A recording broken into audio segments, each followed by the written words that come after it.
Friends, ಇವತ್ತಿನ ವಿಡಿಯೋದಲ್ಲಿ ನಾನು ನಿಮಗೆ ಹೆಸರುಬೇಳೆಯ ತೋವೆಯನ್ನು ಯಾವ ರೀತಿ ಮಾಡೋದು ಅಂತ ಹೇಳಿಕೊಡ್ತಾ ಇದ್ದೇನೆ. ಹಾಗಿದ್ರೆ ಹೆಸರುಬೇಳೆಯ ತೋವೆಯನ್ನು ಯಾವ ರೀತಿ ಮಾಡೋದು ಅಂತ ನೋಡ್ಕೊಂಡು ಬರುವ.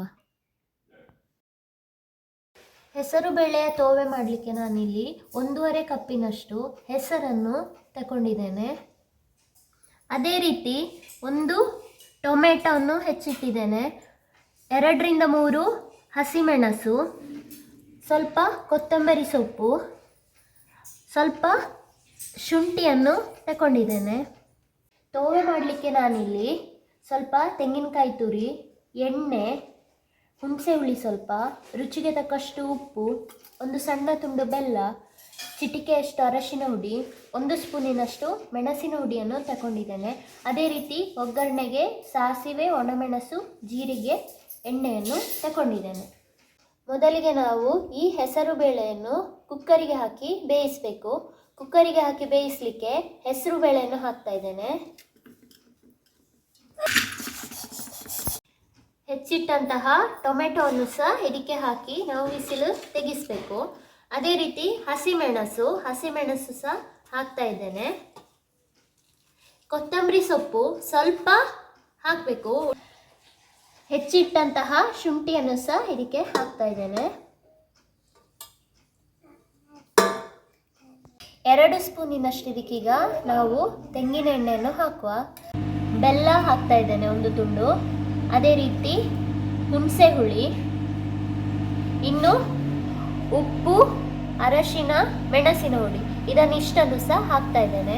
ಈಗ ಇದಕ್ಕೆ ನಾನು ಬೇಯಲಿಕ್ಕೆ ತಕ್ಕ 2ರಿಂದ 4 ಗ್ಲಾಸಿನಷ್ಟು ನೀರನ್ನು ಹಾಕ್ತಾ ಇದ್ದೇನೆ. ಇನ್ನಿದನ್ನು ನಾವು ಗ್ಯಾಸಿನ ಮೇಲೆ ಇಡುವ. ಇದನ್ನೀಗ ನಾವು 4ರಿಂದ 5 ವಿಸಿಲು ಬೇಯಿಸುವ.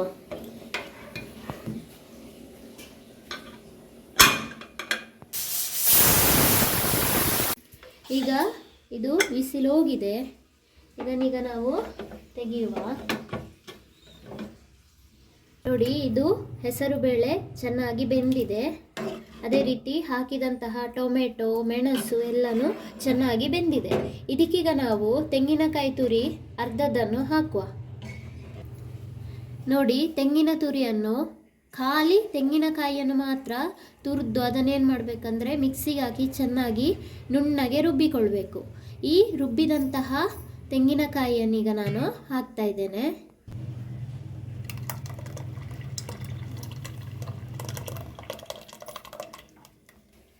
ತೋವೆ ತೆಳ್ಳಗಿರುವ ಕಾರಣ ನಾನು ಇದಕ್ಕಿನ್ನು ಸ್ವಲ್ಪ ನೀರು ಹಾಕ್ತಾ ಇದ್ದೇನೆ.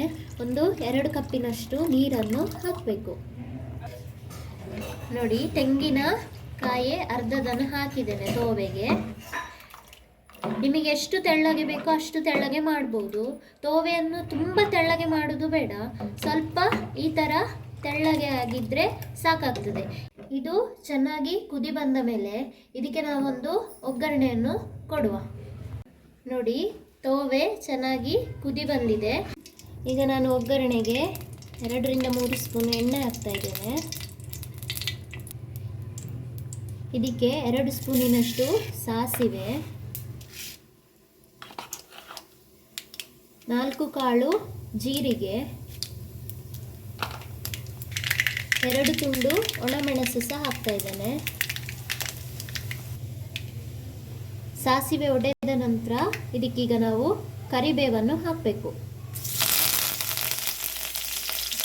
ಒಗ್ಗರಣೆಯನ್ನು ಇದಕ್ಕೆ ಹಾಕುವ.